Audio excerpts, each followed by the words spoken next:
Hello, Stitchers. Welcome to Stitch Please, the official podcast of Black Women Stitch, the sewing group where Black Lives Matter. I'm your host, Lisa Woolfork.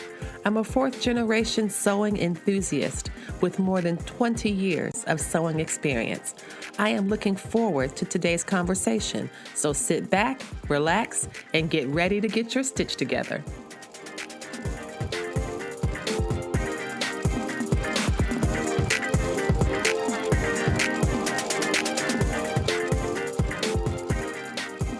Hello, everybody, and welcome. I'm Lisa, your host here with the Stitch Please podcast, the official podcast of Black Women Stitch, the sewing group where Black Lives Matter, and the Stitch Please podcast as centers Black women, girls, and femmes in sewing. And I am once again, as I always say, delighted, thrilled, and very grateful to have the guest I'm speaking with today. This is Najah Carroll from Wannabe Sewing Something, and she is absolutely amazing. She is a sewist. She is a recovering corporate worker. She is a homeschool teacher. She is a blogger and influencer and just really amazing and one of the warmest persons I have had the privilege of speaking with on this podcast. So, Najah, welcome. Thank you for having me, Lisa. This is a pleasure.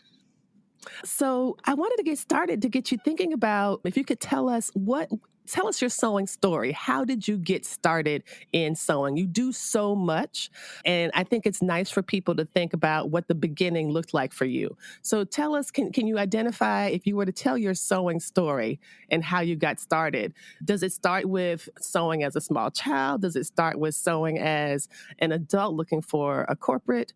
And I'm sorry, as an adult looking for some type of fun and pleasurable thing? How did you get going? I learned to sew as an adult. There was sewing in my house. Costumes and things like that would happen, but I didn't get into it. I was just the one to wear whatever was made. I grew up with my stepmom, and she was real crafty. But sewing for me happened when I moved from California. I'm a Californian, born and raised in Silicon Valley, and I moved to D.C., and I finished up school and got my first corporate job, which happened to be my only job, or rather my career at one company. And I worked for this tech company and rose fast in the company. I got really into all of the work, and I was on a keyboard and looking at a screen all day. And I've always been a polymath, so I need to be doing lots of different things. So that just wasn't going to work for me, just sitting on a screen for 12-hour shifts. And I worked the midnight shift in the NOC. They call it the Network Operations Center. And anyway, I needed to do something with my hands that didn't involve a keyboard. So I went to G Street Fabrics and learned. Oh, I love that place. Yes. Just smitten instantly when you walk in the door. And I took a quilting class. I'm not a quilter, but I did it anyway. and I don't think I ever even finished that. I probably never even finished it. But I was immediately loved sewing. And it just became like a little side hobby on the side for a while. But it was after I got married and got my groove in the corporate world, that I started realizing that this hidden talent of sewing that I had could be used for garments. So I've only been garment sewing, even though I've been sewing for 20 years. I've known how to sew for 20 years. I've only been garment sewing for the last decade. And as a garment sewer, there's the stages that you go through where you start buying quilting fabric and sewing things with quilting fabric until you realize, oh, wait, this is pretty, but it's not going to be what I actually need, but I want it. So Yes. What do I do? Yes. And then you get caught into the whole pattern thing. And I listened to your Joanne episode, so I identified with that whole my gosh. Yes, getting caught up in shopping, and then it is so bad. The disillusion, you show up and your whole day gone because the sale wasn't the sale, that whole thing. So I went through all that, accumulated too much fabric, accumulated too many patterns, trying to figure it out, and trying to self-teach. And I'm 5 feet tall, so starting with patterns made no sense for me. But I muddled my way through it and found some things that worked. But it was hard for me. So sewing was actually, for me, garment sewing was more of a rescue. It was very functional for me because nothing fit, nothing, ever. I preferred looking at myself naked than wearing clothes. That's very useful. People need to enjoy their naked bodies more, in my opinion. Yeah, it was just an awkward thing to be in my 20s trying to date and all this other things and find my way in my career and never, ever being comfortable in my clothes. So I was like, I'll solve that problem. And I thought that sewing, going to Joann's, pick up the pattern, doing all that would have been the way. But my way to garment sewing was hard because I had to learn backwards that fitting for my body required custom sewing. So that took me into that. Yeah. It's so interesting that, as you described, I think something that people struggle with is that if you don't think about a pattern as a set of suggestions, if you think about the pattern as like the Bible or as the core text or as the only answer, then you're going to leave feeling like you're not, yet your body's not right. I don't know. I just feel that sometimes when people don't know that patterns are designed for a certain build of people, people who apparently, if you look at some of these instructions, have teeny waists and teeny hips and no boobs. Yes. And I'm like, but I'm not a pencil. Yeah. And because God is good and also great, I have a booty. And so like, all of these things I have to modify. And I think if you go into it thinking like, oh no, I'm not right. Therefore, and then that makes you feel bad when in fact it's the pattern that's not right. The pattern is the one that's the limitation. It's not you. Yes. And so I think that's one of the things I love about you and the work that you're doing with getting people to think carefully about their sewing in a way that empowers them. That's something I love about your overall approach and how you talk about this in your blog and other places about making these adjustments. It's not because there's anything wrong with us. It is everything to do with the pattern being designed in such a way that can't meet the needs of anybody and everybody who picks it up. Absolutely. I had to find myself in these patterns. And I also had to recognize that I was altering other people's work. So once I saw that I was doing that, I went, wait a minute. Because for some people, first of all, sewing from a pattern, and I'll say this, I may offend people, but sewing from a pattern. Go ahead. I offend people all the time. Go for it. It's a privilege to be able to pick up a pattern and cut into it without making changes or with only making a few changes. I'm tall, so I made this longer. That is a privilege. I learned that the hard way, like the first couple of years of garment sewing. I cried on the floor with this tissue just engulfed in it because I didn't understand. And that's where all the expos and learning. And then I was like, wait a minute, this is a 1,000-hour program.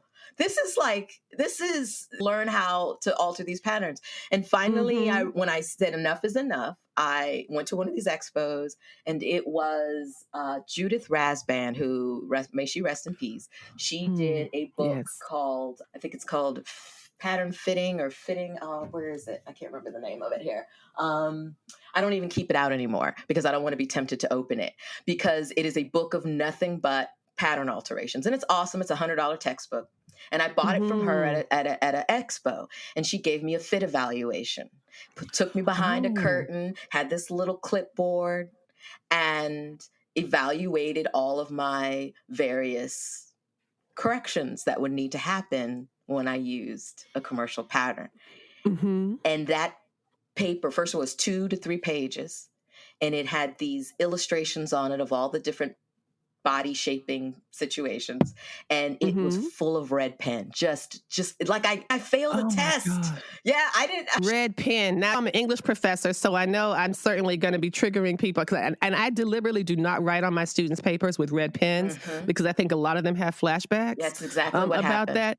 But like it definitely, when that it sounds exactly right. That you feel when you even to call them corrections, as opposed to saying I'm going to correct this broken pattern. You say, oh no, too bad I can't. And I love how you said that it's a privilege to sew without altering a pattern. Yeah. People should recognize that. I agree with you. Yeah. People should absolutely, if you can pull up the pattern and you happen to be built like the model, Mm-hmm. then you are in a really good, not, I guess you're in a good position, a lucky position, Mm-hmm. but it's also a rare position. Yeah. And one of the reasons that people sew is because they want clothes that fit and they want to enjoy the process. But for many people, so many alterations are required to get a standard Big Four pattern to fit. That's right. That it really can demoralize you. Like you were saying, curled up on the floor with the tissue paper. I'm like, I'm not letting this pattern that I got on sale for $2 make me cry. Oh, hell the no. investment. If you think about the amount you paid for it and the investment that you put into it, it's like, why? You know what it is? It's the equivalent of self-checkout. Tell me more about that. My husband hates self-checkout. No, so it's tell the me principle, right? It's the principle. Self-checkout at a grocery store. I'm doing your job. So I got to pick my groceries, put them in my cart, and check myself out and put it in a bag. And pay for it, and put it in my car, and take it home, and cook the food. Like, where is, am I just like a work machine, yes, 24 hours? When I go and use self-checkout, I'm like, where's my check? Can I get part of this check? And then I think about the cashier who didn't get to get paid for my job. So anyway, that's my husband's take. They're just doing this so that they can hire fewer cashiers. Yeah. That's why. Yeah. Like, why am I working for this store? Yes. I come here to shop, not to work. Well, that's how I felt. And I understood that, like with the pattern, all of the alterations. And that's just my story. If you were privileged enough to cut directly into a pattern and so for great, that's a great experience. But I transmuted that whole experience once I realized, oh, wait, this red lines on all of this. I have 8 to 10. That's what she said, 8 to 10 pattern corrections. And I've done them all before, but I'm not going to do that anymore. And like if you think about it, for every single one, right? Every single one. For me, it's like the upper arm bicep adjustment. Get that right. Mm-hmm. Full bust adjustment, so it's not too tight under the arm. Sway back adjustment, because I have the sway back. I also, but as Lisa, I said, wait, slow down. There is nothing wrong with your body, and those adjustments are labels that make you think about your body. First of all, you don't have a sway back. You happen to have, everybody's spine has a natural curve to it. And if you are of African descent, that curve may be more exaggerated because of the extra meat in your lower half. And that's nothing but your natural body. So to have to be told that it's a syndrome or it's a thing, to even name it that way, no. Right? No, don't do that. Ma'am, you better, it's not Sunday, but you better keep preaching. I tell you what. Yes, I know. So that's part of where that right there, that an exact experience of being told that your body doesn't meet a standard and therefore there's something wrong with it. So please make these corrections so that this pattern will fit you. That is a SewJo killer. Yes, you are so right. Yeah. You are so right. So because it could be demoralizing. It can be. And then once in a while, and for those of us who get past that and who still want to sew with patterns, will have figured out which pattern companies work for them, and they'll get it down to a minimum of alterations and all that, and they'll work through that, and that's great. And they'll get their T&Ts, and sewing becomes much better. But in those beginning stages, when we're sharing in our socials about our sewing experiences, it's helpful to remember that if you can pick up a pattern and just go, that it's like natural hair too. There's another metaphor. Oh my goodness, yes. The natural hair. You know what it's like? It's like for me, when I was breastfeeding my first kid, it was hard. Yes. It was hard, and I was in the hospital still, and he wasn't eating, and he wasn't latching, and we had a lactation consultant come, and the thing that I learned was breastfeeding is natural, but it's not automatic.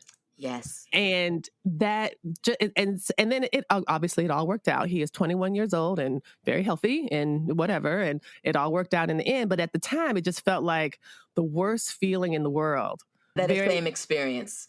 I went through 12 weeks of natural birth training with my husband. I went through all this. I was like just going at it as crunchy and as black and proud as I could be. And then breastfeeding was a struggle. Just like pattern fitting. Yes. You know what it is? It reminds me of what Dr. Joy Harden Bradford says from Therapy for Black Girls. You stop shooting on yourself. I should do this. I should do that. I should be able to make this pattern work. Mm. I should be able to breastfeed really easily. I should. And it's stop doing that. And Yes, once you stop doing that and you take that language out of your vocabulary, you become happier that's right. instantly. That's right. The pressure, the expectations that we put on ourselves sometimes are And it's so unrealistic. Yes. they are absolutely unrealistic. And it's so funny because they come from sources that are not us. And it takes a minute to track down where those things are coming from. Hmm. But when you do that and you're like, oh, wait, this is somebody else's shit I'm carrying. I don't need this. Yes, yes, yes. And that's the thing, too. Working somebody else's pattern. That's somebody else's problem. That is somebody who had to make something fit everyone but no one. And that's, Yes. yeah, I learned that from my sewing teacher who got me thinking about custom. She was like, oh, these things aren't meant for you. Oh, wait, they're not, right? If you get taught sewing by somebody who has only sewn for individuals, the frame of reference is very different. It's very selfish, right? Because you're like, no, I need it to fit this body, my body, not everybody. So when fashion gets melded with sewing, it can be problematic, especially for somebody new to sewing, or maybe you've been sewing for 5 years, but you've been struggling with commercial patterns for 5 years. Like you said, understanding the source of that struggle, and that it's not you, it's Mhm. the system, if you will.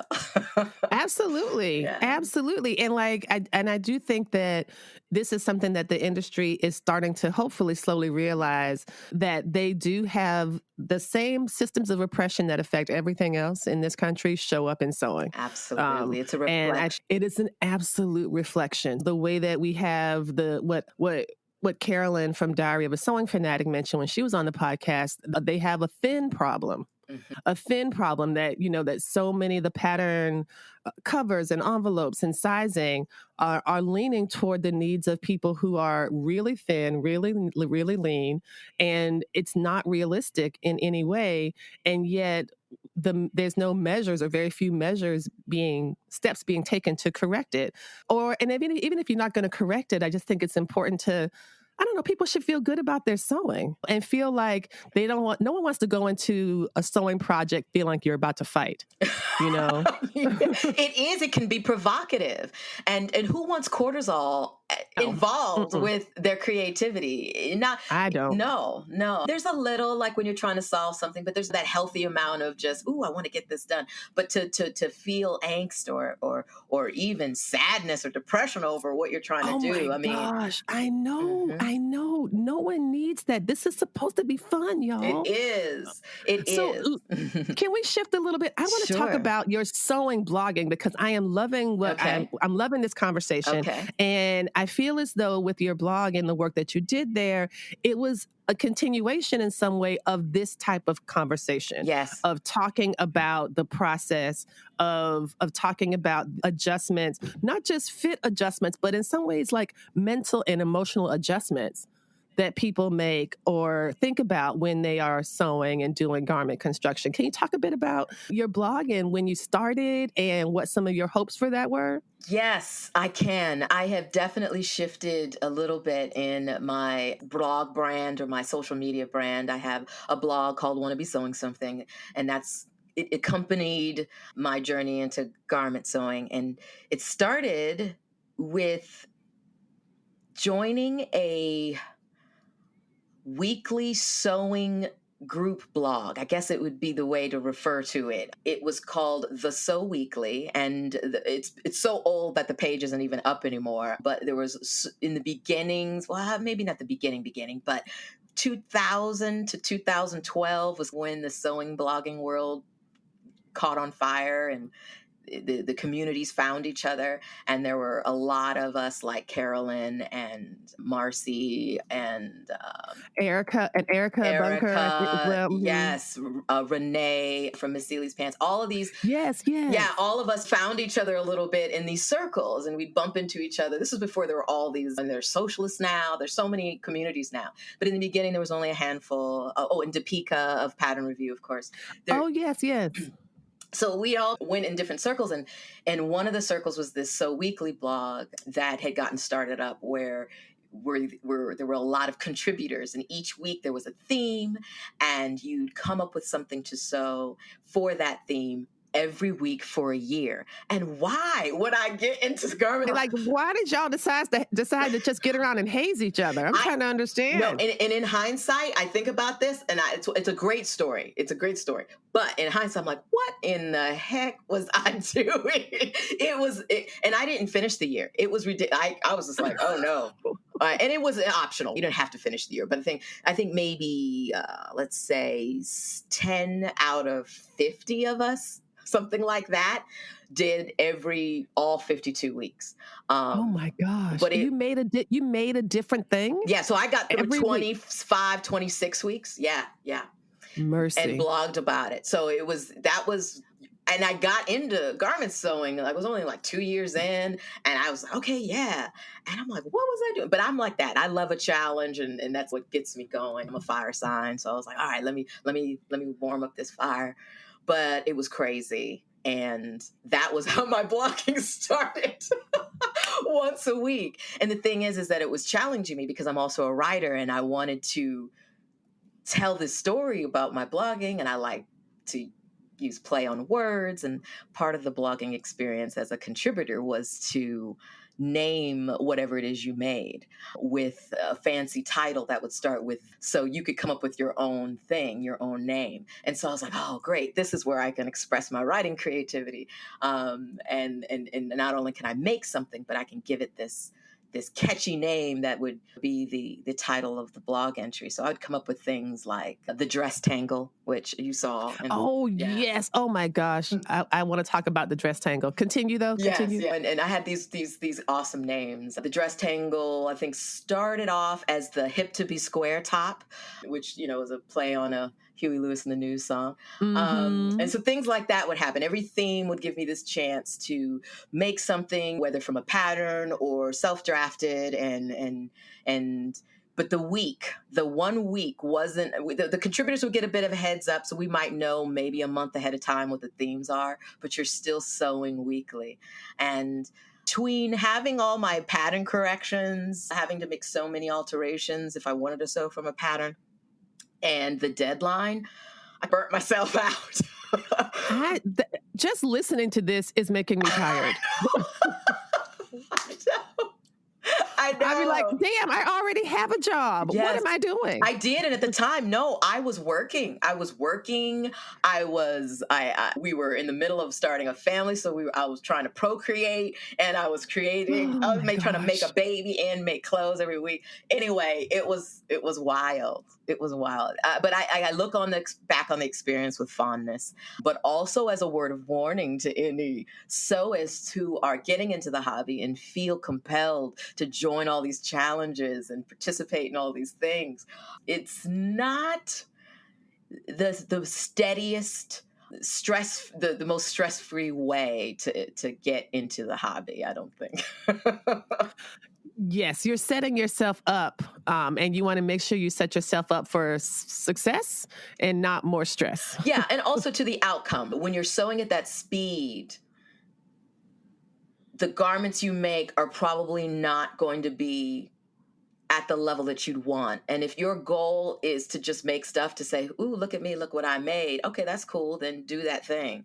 But if you want to make things that you wear and love and that reflect who you are and your authenticity and that stay in your closet for years, which is my goals, then speed sewing is not the ticket. Yeah, no, I love that. I respect that. I'm definitely a speed sewer. I like to make things. And then my sisters came to visit me at Christmas, and my closet was out of control, completely out of control. So my sisters, because they love me, we took everything out of my closet, all the clothes out of my closet, and went through them. And at the end of the day, my sister was like, Lord, don't let us fall out over these clothes. That was her prayer as we began. Lord, don't let us fall out over these clothes. Why did she say that? What was the contention? The contention was I had made all these clothes. Oh, and you thought there was some emotional thing?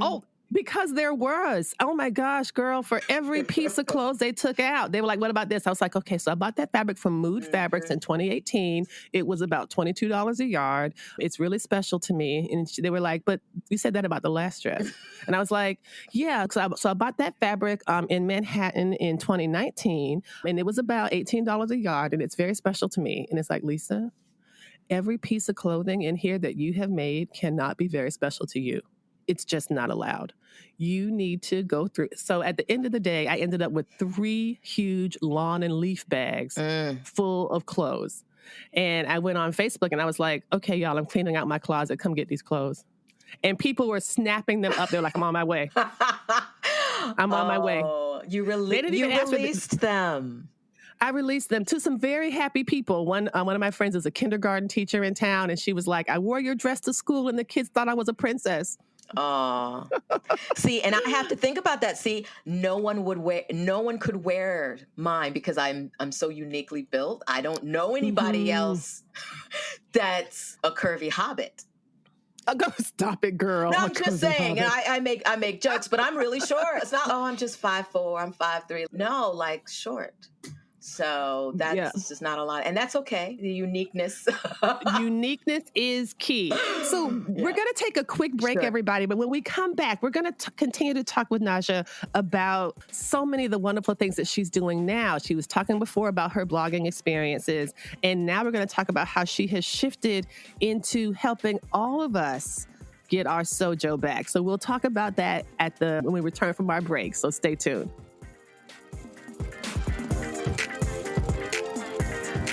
The Stitch Please podcast is really growing.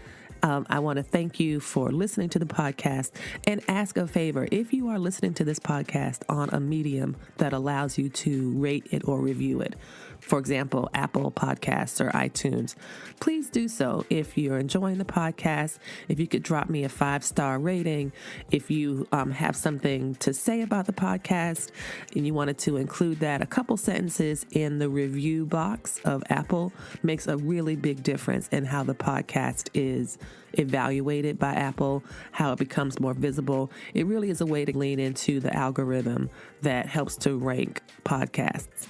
So if you had time to do that, to drop a little line in the review feature of the podcast, that would be really appreciated, and it would help us to grow even further and faster.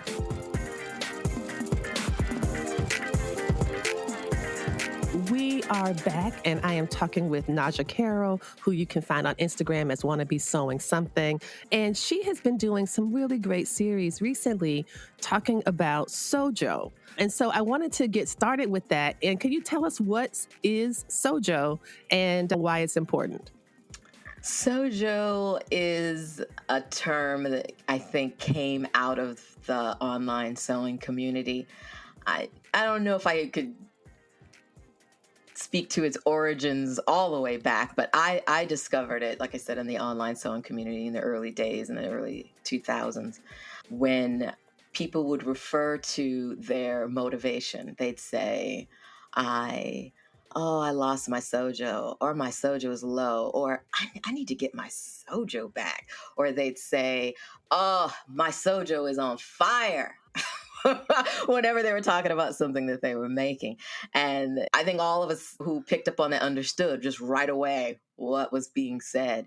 And that creative energy essentially is SewJo, right? Sewing plus mojo. It's your magic, that energy that drives your either passion to or your creativity in the moment. So losing your SewJo is the sewist's tragedy. Yes. So you have been working on something that you're calling a SewJo reclamation project. Can you tell us about that? I love this idea of thinking about one's energy, and maybe one way to help us enter the conversation. Do you think your SewJo needs to be preserved, or does it need to be protected? And I know there's a slight difference between what it means to preserve something and what it means to protect it. I guess preserving means like keeping it safe, whereas protecting it means defending it, maybe. I don't know. I'm not really sure totally how firm that distinction is, but it's clearly that your sewing energy is worthy, and it's an important part of a sewist's practice. So I don't know if you could talk a little bit about that. Do you think it's something you have to preserve or protect? I named myself a protector of Sewing Mojo. I did take a somewhat defensive stance Good. Yeah, I did. Probably, if I'm honest with myself, it's because of the activism happening. It's because I wanted to feel aligned, I think, with the racial justice movement, to say I am a protector of Sewing Mojo, because when we all know self-care is activism these days, it's revolution to Yes. care for oneself and show up for oneself through making. And for Black women, I'll say but I'm pretty sure because all the Black women I know identify with what I call strong Black woman syndrome. Yes, I saw you mention that. Yes. And that's something very real for me. Growing up, partly my personality, partly just the circumstances of growing up. I'm the oldest of three, and I had a lot of roles of leadership in my life. And that kind of conditioned me for self-sacrifice. And then working in a corporate job, you get that sort of employee kind of feelings of where you had to keep working. You're like you're on the plantation. You got to keep going. Yes. Yeah. And Produce. Absolutely. And then you start becoming your own overseer. Yes, thank you. I hesitated to say it. I did. It's true. It's your own overseer, because what capitalism demands is that we extract and contribute as much labor as possible. Absolutely. Whether that's labor we're compensated for or for free, because our value is in what we can do and what we can produce and what we can give to these structures. So as I am healing from that conditioning to believe that I am my productivity, and I am separate from what I produce. And that distinction is something that a lot of us have to heal from. And as I mentioned, that strong Black woman syndrome is something that culturally, as leaders and matriarchs of our families and things like that, it can get internalized into an unhealthy way. Yes, I'm proud of being strong, and yes, I project confidence in a way that people want to be drawn to me or whatever, but I need my boundaries. I need my own private time. I need my own desires and passions to be met. And for me, sewing was one of the first just subversive things I had ever done. I'm working these 15 to 18-hour days at this job, and then to take my time to do something for me, it was important. So yeah, go ahead.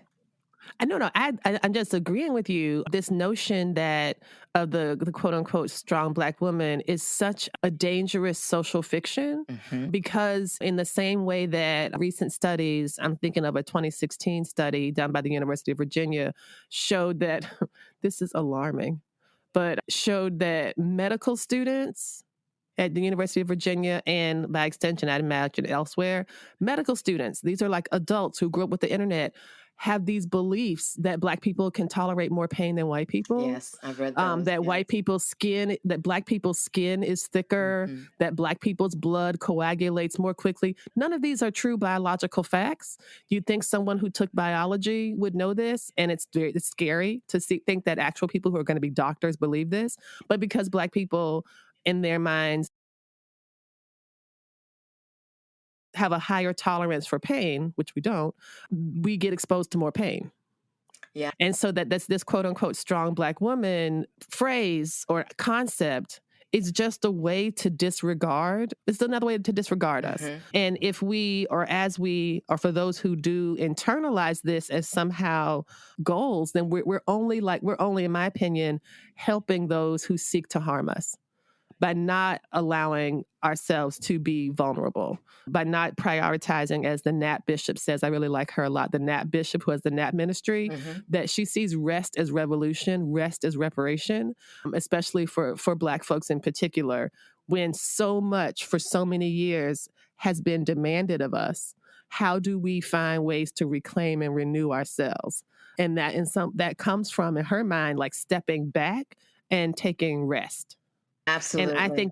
And I think that your approach to this question about being separate from your productivity and the way that you approach your sewing overall is part of a restorative practice that I really appreciate. It is about that. It is about being restored and allowing yourself, giving yourself permission, and me healing out loud and in public is my way to show other people that you can engage in sewing and have all these feelings and feel some kind of way and keep coming back and recognize what you're coming back to. You're coming back to yourself. You're coming back to your desires and your potential. The sewing is such a perfect metaphor for life, that to engage in it regularly, to allow it to be the anchor of how you actuate your self-esteem, that for someone like me who has to learn rest, to learn to give myself permission to create. That's really what SewJo is about, is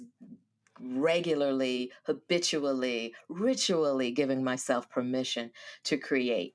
Because as a mother, as a working mother, because there was a time in my life as well that I was the breadwinner. And that I think maybe put my strong Black woman situation in overdrive. And I found myself, not sewing. And I had that lost my SewJo feeling. And I knew when people would talk about that, I was like, I know what they're talking about now, where you just can't look at your sewing room and So I want this back. I used to do this, and why don't I anymore? Yes. And so that's one of the things I really appreciated. I remember in one of the lives that you do, and you all should definitely, have you saved all your IG lives? Yeah. Do you have them on your now? page? They're all on my IGTV. I don't know if they'll be there forever, but I'll keep doing them. But if the original ones is definitely there. Yeah. I love the one that you did when you were pouring the water out of the teacup into it was, you were basically thinking about this as a finite system, a finite sense. I don't know. I just thought that was really wonderful because it was teacup metaphor. It was a great metaphor, because you really can't. There's only so much you can do. That vessels have finite capacities. That's a basic physics concept and a basic life concept that really does apply well in sewing. So I want to talk about, if we can shift to talking about your IG lives. Sure. So I know those who listen to the podcast know that I do IG lives every week on Thursdays, and I've been doing them for over a year now, maybe heading into a year and a half. And my IG Live philosophy is organic, because I get on there and I have no idea where I'm going to end up. Recent exception to this was when I do like special events, if I have people that I'm sharing the lives with, and so that gives them more structure. But when I watch your lives, I feel like, because I'm also a professor and I do think about pedagogy, I'm like, oh, look, I'm going to go to class and sit and learn something from Najah today, as opposed to mine, where it's just, oh my gosh, y'all, let me go get some lipstick real quick before my sister comes on here and starts clowning me for not having on lipstick. She is a very good one for that. She's like, I sent you 4 tubes of lipstick and you couldn't put one on today? What? That is a real dilemma. I think my first live, I wore some Ruby Woo, and then I was like, I don't wear this on a regular basis. And to look at myself with this bright red lipstick and I'm not at a party, I was like, okay, no, let's get the lip gloss and the Carmex back out. Girl, please. I'm putting on all the party lipsticks, and I am practicing wearing red. So y'all gonna get this Ruby Woo and anybody else I can find that looks like a red lipstick. Well, red lipstick is if you ever feel like you want to get over being nervous and feel powerful, just put on some red lipstick. Amen. Mm-hmm. Amen. Yes. So tell us, so your lives, though, they're at 5:55, which is a perfect time. So I remember, it sticks in my imagination, so I remember it. Yeah. But you have these really clear plans about the things you want to share in the lives. And that's what makes them so useful and such really just beautiful little distillations of your thoughts that then inspire us to think. Can you talk about why you started doing that series Yeah. and what you want us to get out of it? Well, it came from desperate research, actually. So as I told you about my history, I know all about losing my SewJo, all the different times in my life when I lost it, and so I felt like I was an expert on losing my SewJo. Because I've been sewing for 10 years and I know all the ways. Like I know all the pure definition of what it meant. And I think really it's just more of a natural story of any sewist's journey, but I felt like it needed to be told. And I wanted to make sure I wasn't just by myself in this experience. And to Facebook, which is great because all of the Facebook groups, especially the public ones, are just full of people who want to learn, want to share. And I asked in the Facebook groups, I asked on the pattern review forums, all the places that I had been all the years that I've been learning sewing. I went in and I said, do you understand what I'm talking about with losing your SewJo? Is that happening to you? Because it started at the beginning of the pandemic. I was like, is that real for you? What are your challenges? And I just asked these questions and I had so much feedback. I got over 150 responses from people and just in total. And in the corporate world, I was a project manager and a data analyst. So I was just like nerd central. I got data. Look at all this data. This is so exciting. It's just my birthday. It was. I just completely nerded and I got pivot tables and everything else. So I took all this data and categorized all of it. And I realized there's these questions in here. And a lot of people asked a lot of questions. One time I had gone in and I said, what... If you wanted to reclaim your SewJo, what questions, would you have about that? And it's so that I could answer them. Because, like I said, I've been sewing for a while, and I know those answers to reclaim my SewJo are within me. Like I said, I can tap into all of my skill sets to rescue myself. I'm a project manager. I'm a homeschooler. You know what I'm saying?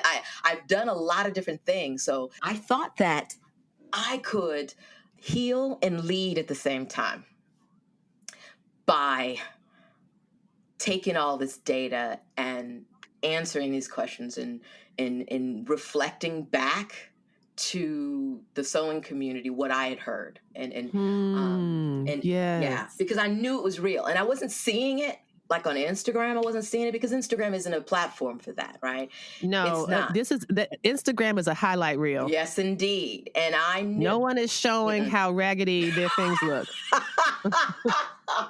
Yes, that is it exactly. I was just like, let me be raggedy a little bit. No, it's true. No, it's real. It is a real thing. And I'm such I just have low tolerance for inauthenticity kind of. And social media is just scroll after scroll of it. And I just, you know what? I'm not going to be mad. I don't need to pour haterade on this. Let me just put my own thing out there. Tell the story that I think others want to hear. Somebody out there is in a moment where, yes, their SewJo is either low or gone, or they put an APB out on it, whatever it is. But it's just kind of like my own special victims unit. For yourself. Yeah. And that's what I did. So I took these questions, and that's where the live streams are coming from. That's why they're organized, because I'm literally answering these questions from the sewing community. Like, why does my SewJo come and go? Why do I keep procrastinating, right? All these little terms. Oh, yes. Oh, I am big on procrastination. Oh, my. Especially when it comes time to grade these people's papers and assignments. You know what? I could grade this, or I could go make a card for a friend. I think I might need to make that card real quick. Or put the facing on this top. Yeah, and honestly, when I used to work in the corporate world, sewing was my procrastination from working, especially when I would work from home. So now that I'm not in the corporate world and I find moments when I'm struggling to sew, or I procrastinate on my own sewing, I'm like, that's the kind of self-sabotage I don't necessarily need. And so I got to go deeper. I got to think about I got to think about what is happening here. Why am I feeling repelled by what gives me joy? Oh, I love that. So when you start asking those questions to yourself, okay. What is the answer? Tell me the answer to that question. Why am I being repelled by something that gives me joy? Can we stay with that a little bit? Sure. When that happens, is it project based or is it something else? Is this a signal to you? Are we supposed to say, wait a minute, do you not want to make this? Are you tired of this? Or is there something else going on? I don't know. Is that what kind of signal does that, when that happens to you, what does that tell you about your sewing and or your life or state of mind in the moment? Mm-hmm. It's definitely about self-awareness and getting in touch with whatever that feeling is. It's different each time. Sometimes you have a project that you started and your motives for starting it were misaligned, but you felt like, oh, I got to finish this. You'll procrastinate for that reason. That's a different kind of procrastination. That's more getting realigned with your why you're doing this in the first place. Maybe you started at the beginning of the season. Now at the end of the season, you're feeling like I want to sew something different. So just giving yourself permission to release it is all you would do there. But when you feel repelled to do anything, to sew at all, or when sewing is your joy and you think, I want to feel better, or I want to feel like myself. Those things happen, and you reach for that activity that makes you feel like yourself, or that makes you feel better, and you find yourself, I don't know, I can't. For me, that's the moment when I know my creative energy is depleted.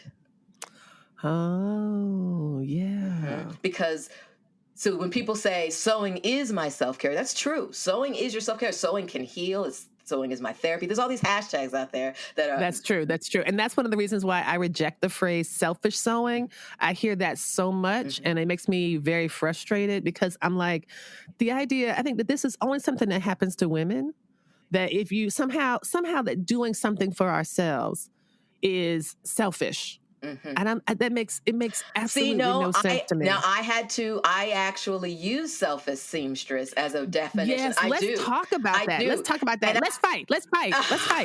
No, I reclaimed that. I claimed it back. So tell me more. Tell me more about how you defend selfish sewing as a concept. Have you seen those T-shirts that have the definition of sewist on it? And and it says, because I'm sewing this for me, and no, I'm not going to hem your pants, right? Yes. I've seen those. Yeah, similarly to the no, you can't touch my hair, right?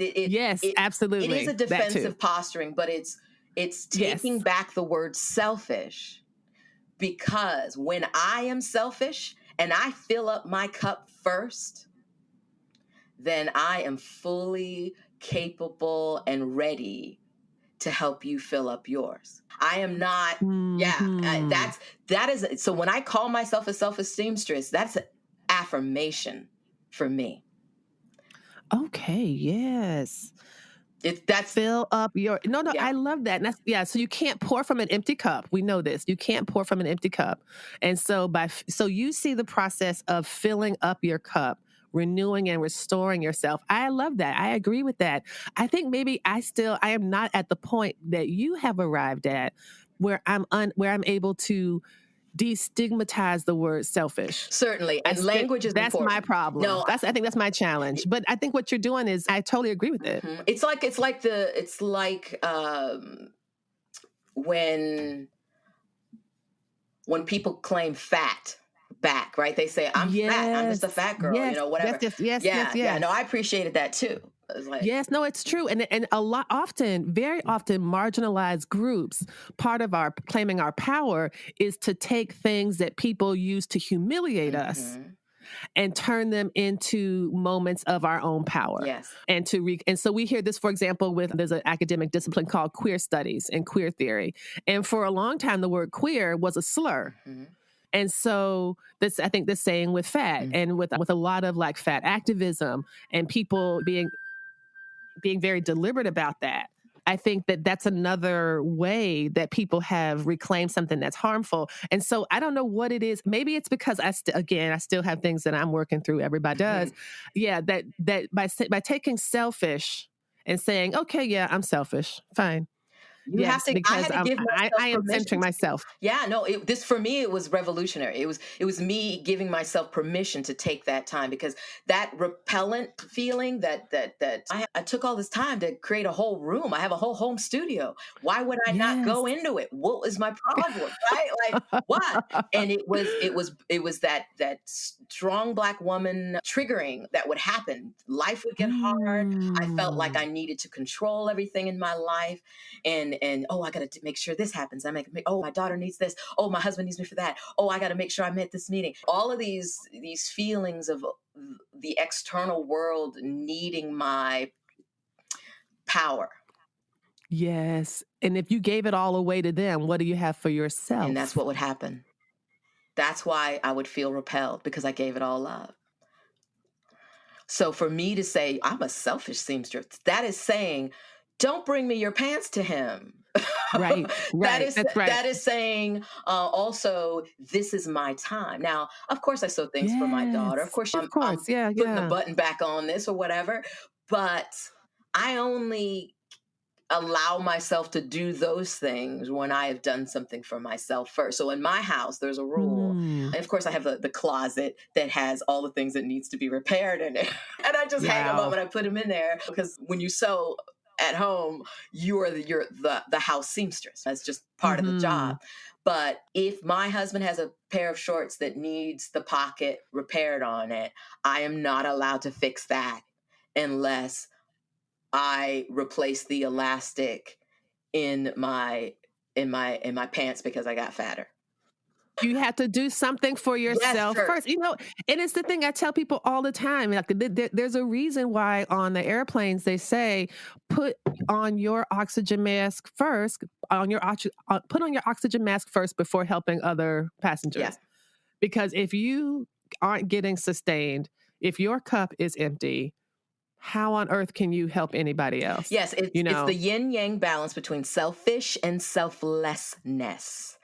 What it is. I love that selflessness. I think that this is hitting against my own processes and internalizations that somehow I think I'm wondering why the word selfish is hitting me so strongly. And I think it probably has to do with this assumption that as women, as mothers, we are supposed to be quote unquote selfless. Yes. And I am not about living a life of abnegation.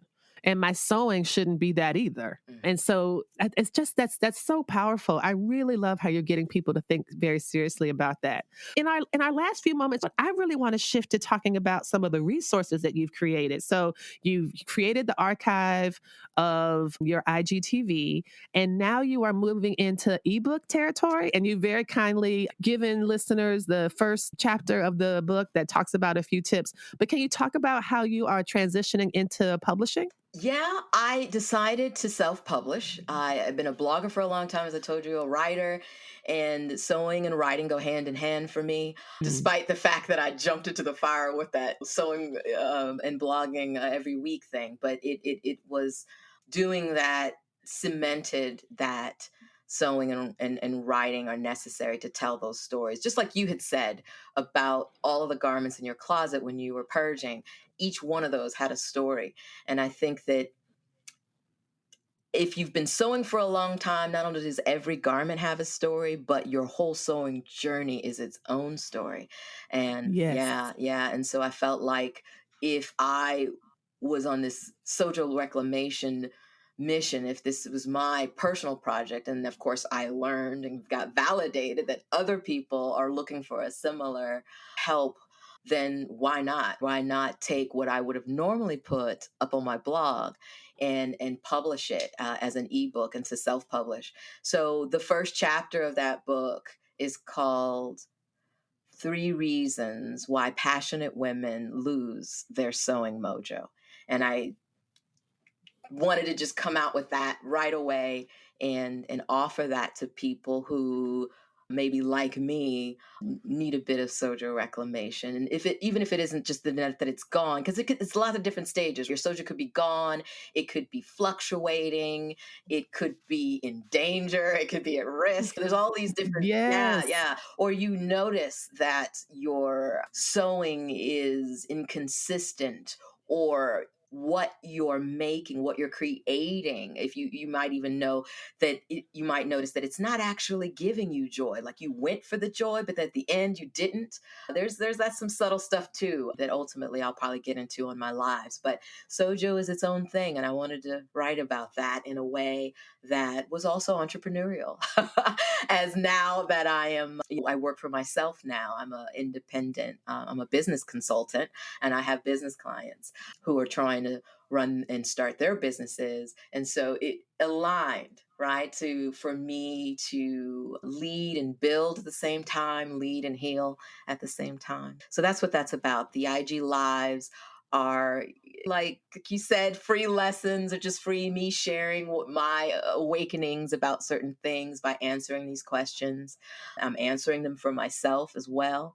And I feel Mm-hmm. like folks can just join me. Yeah. Absolutely. Absolutely. This has been so beautiful. Thank you so much for taking the time to come and talk with us today. How can people find you on the socials? Where, if we want to look you up, which I'm sure we all do, how can we find you? Of course, I'm on Instagram doing my IG lives at Wanna Be Sewing Something. And if you ever forget, just think of the Michael Jackson song, Wanna Be Starting Something, and change it to sewing. And I also have wannabesewing something.com as my website where my blog is as well. Excellent. This has been so delightful. Thank you so much again for taking the time. What a wonderful conversation. I'm so grateful. Thank you, Lisa. You've been listening to the Stitch Please podcast, the official podcast of Black Women Stitch, the sewing group where Black Lives Matter. We appreciate you supporting us by listening to the podcast. If you'd like to reach out to us with questions, you can contact us at blackwomenstitch@gmail.com. If you'd like to support us financially, you can do that by supporting us on Patreon, Patreon. And you can find Black Women Stitch there in the Patreon directory. And for as little as $2 a month, you can help support the project with things like editing, transcripts, and other things to strengthen the podcast. And finally, if financial support is not something you can do right now, you can really, really help the podcast by rating it and reviewing it anywhere you listen to podcasts that allows you to review them. So I know that not all podcast directories or services allow for reviews, but for those who do, for those that have like a star rating or just ask for a few comments, if you could share those comments and say nice things about us at the Stitch Please podcast, that is incredibly helpful. Thank you so much. Come back next week and we'll help you get your stitch together.